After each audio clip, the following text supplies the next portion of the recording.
ചന്ദനത്തെ കുറിച്ച് നമുക്കൊന്ന് ചർച്ച ചെയ്യപ്പെടാം. ചന്ദനം എല്ലാവർക്കും വളരെ സുപരിചിതമായിട്ടുള്ള വാക്കാണ്. ചന്ദനം ഇപ്പൊ അമ്പലത്തിൽ പോകുമ്പോൾ തന്നെ ചന്ദനം തൊട്ട് ഒക്കെയാണ് എല്ലാവരും തന്നെ അമ്പലങ്ങളിൽ പോകുന്നത്. ഞാനും ചന്ദനം തൊടാറുണ്ട്. ഞാൻ ചന്ദനം തൊടുന്നതിന്റെ പ്രധാന ഉദ്ദേശം എന്ന് പറഞ്ഞാൽ ഒരു ഭക്തിയുടെ ഭാഗമാണ് എന്ന് പറയുന്നതിൽ അർത്ഥമില്ല. ഞാൻ പലരും എന്നോട് ചോദിക്കാറുണ്ട്, ഭക്തി കൂടുതലായിട്ടാണോ ചന്ദനം തൊടുന്നതെന്ന്. ഭക്തിയുടെ ഭാഗമല്ല ചന്ദനം തൊടുന്നത്. ചന്ദനം എന്ന് പറയുമ്പോൾ നമുക്കറിയാം നല്ല തണുപ്പും കുളിർമയും നമ്മുടെ നെറ്റിക്ക് കിട്ടും എന്നുള്ളതാണ് ഏറ്റവും വലിയ കാര്യം. അത് മാത്രമല്ല, നല്ല ചന്ദനമാണ്, നല്ല ഔഷധ ഗുണമുള്ള ചന്ദനമാണ് എന്നുണ്ടെങ്കിൽ ഒരുമാതിരിപ്പെട്ട രോഗാണുക്കളൊന്നും ഈ ചന്ദനത്തെ ആക്രമിക്കില്ല എന്നാണ് പറയുക. അതാണ് ഞാൻ ചന്ദനം തൊടുന്നതിന്റെ ലക്ഷ്യം. പലരും ഭക്തി മൂത്ത് നടക്കുന്ന ഒരാളും ഒരു ജാതീയത വെച്ചുകൊണ്ടുള്ള ഒരു അവസ്ഥയും വേണമെന്നുകൊണ്ട് കാണാം.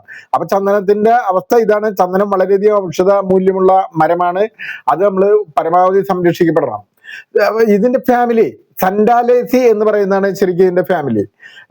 ഈ ഇതിന്റെ ഫാമിലി സൻഡാലേസിയാണ്. ഇതിന്റെ ബൊട്ടാണിക്കൽ നെയിം, അത് ശാസ്ത്രീയ നാമം സൻഡാലം ആൽബം എന്നാണ്. സൻഡാലം ആൽബം എന്നാണ്. ഔഷധ ഗുണം ശരീരത്തിന്, ഞാൻ നേരത്തെ പറഞ്ഞ പോലെ ഔഷധ ഗുണം ശരീരത്തിന് വളരെയധികം തണുപ്പും ഈർപ്പവും കിട്ടും എന്നുള്ളതാണ്. നല്ല കുളിർമ കിട്ടും എന്നുള്ളതാണ് ഏറ്റവും പ്രത്യേകത. രക്തശുദ്ധീകരണം വളരെയധികം നടക്കും, രക്തശുദ്ധീകരണം.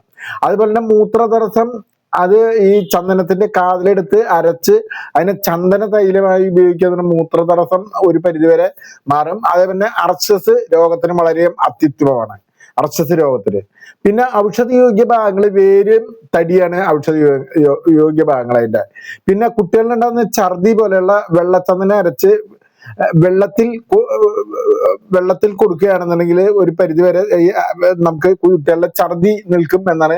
തലവേദനയ്ക്ക് അതേപോലെ തന്നെ ചന്ദനം ഈ തടി അരച്ച് നമ്മുടെ നെറ്റിക്ക് പരട്ടി കഴിഞ്ഞാൽ ഈ തലവേദന വളരെയധികം കുറയും. ഒട്ടനവധി ഔഷധ ഗുണങ്ങളുണ്ട്.